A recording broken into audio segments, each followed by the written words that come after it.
Deepa living with विद्या या YouTube चॅनलवर मी माझ्या सगळ्या मैत्रिणींचं स्वागत करते। आज ना आपण एक पारंपरिक अशी रेसिपी बघायची, थापटवडी। काही ठिकाणी थापटवडी म्हटलं जाते, काही ठिकाणी पाटवडी म्हटलं जाते। वेगवेगळी नाव आहेत, करण्याच्या पद्धती प्रत्येकाच्या थोड्याफार वेगळ्या आहेत। माझी पण थोडीशी वेगळी आहे। ती कशी आहे ना, ती आता आपण बघूया।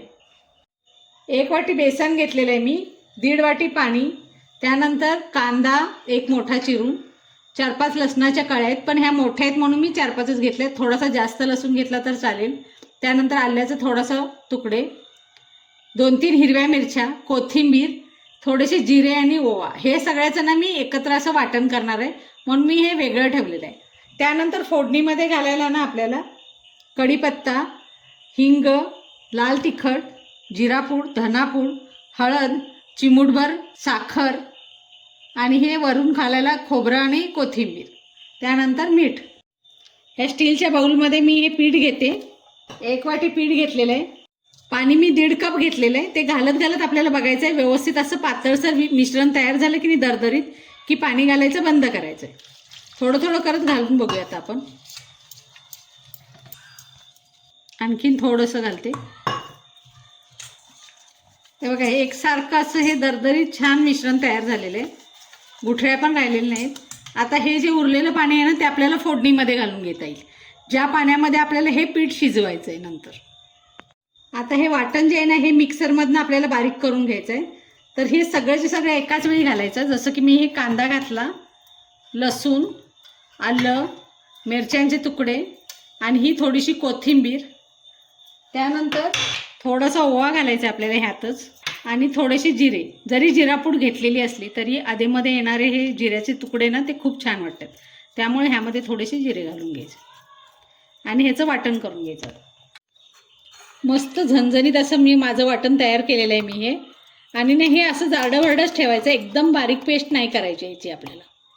इथे मी कढई ठेवलेली आहे गरम करायला, त्यामध्ये ना मी ही तेल घालते।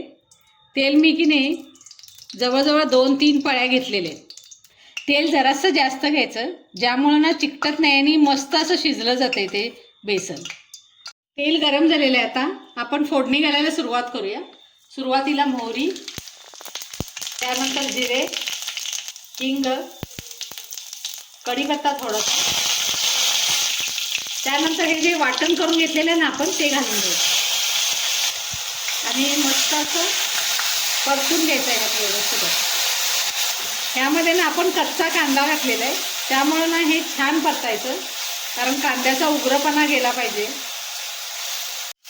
आता आपला कांदा भाजत आलेला आहे, म्हणजे एकूणच सगळं वाटण व्यवस्थित भाजलं गेलेलं आहे।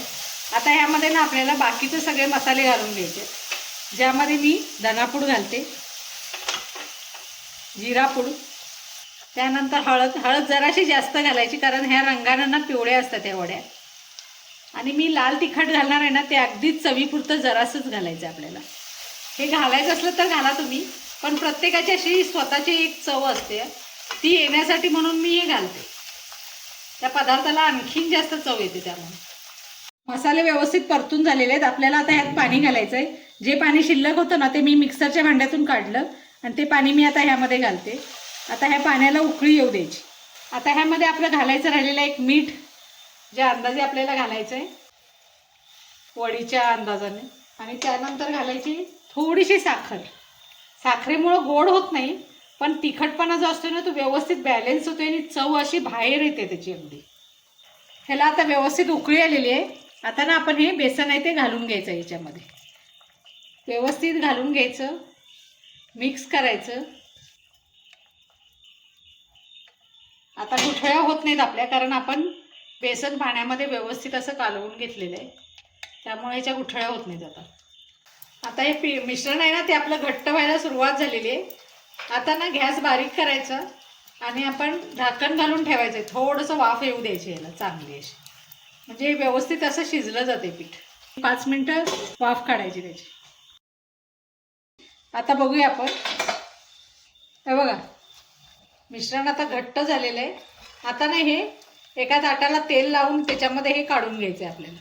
एका स्टीलच्या ताटाला ना आपण तेल लावून घ्यायचं आहे थोडंसं, ज्यामुळे वड्या चिकटत नाही खाली।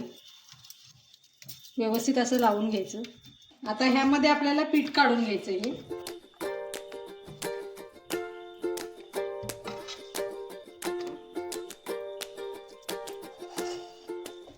आणि मग हे ना व्यवस्थित असं पसरून घ्यायचं.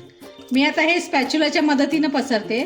तुम्ही जर फुलपात्र किंवा एखादा चपटा चमचा उलातनं वगैरे त्यानं जरी पसरून घेतलं ना तरी पण चालेल. या वड्या थोड्याशा जाडसर असतात, त्यामुळं पण तुमच्या आवडीवर आहे. तुम्हाला जर पातळ हवे असले तर थोड्याशा मोठ्या ताटामध्ये छापायच्या, आणि जर जाड हव्या असल्या तर थोड्याशा आकारानं लहान असलेल्या ताटामध्ये थापायच्या. हे बघा, मी हे चमच्याच्या मदतीनं व्यवस्थित असं थापून घेतलेलं आहे सगळीकडून एकसारखं असं. ह्या ताटाच्या रुंदी एवढा आपल्याला त्याला थर झालेला असतोय. आता ह्याच्यावर आपल्याला ना खोबरं आणि कोथिंबीर पसरून घ्यायचं आहे आणि थंड झाल्यानंतर मग ह्याच्या वड्या पाडायच्या. वड्या चिरल्यानंतर ना तर हे खोबरं कोथिंबीर व्यवस्थित पसरता येत नाही, म्हणून मी आधी पसरून घेते.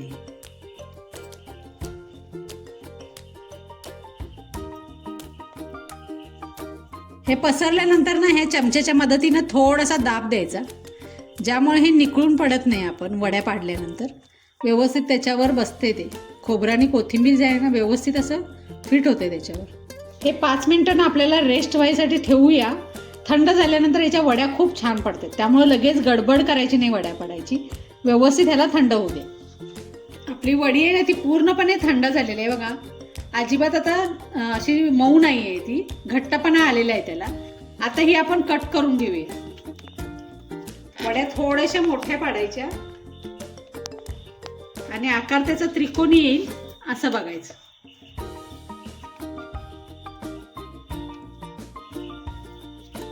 हे बघा, आता मी वडी काढून दाखवते. मस्त अशी झालेली आहे, एकजीव झाली आहे, कुठेही गुठळ्या वगैरे काही राहिलेल्या नाहीत आणि सॉफ्ट सुद्धा झालेल्या आहेत ह्या वड्या. आणि जशा जशा त्या थंड होत जातात ना त्या भरपूर अशा घट्ट होतात. मग तुम्हाला डब्यातून कुणाला द्यायची असली किंवा काहीतरी व्यवस्थित अशी मांडून नेता येईल.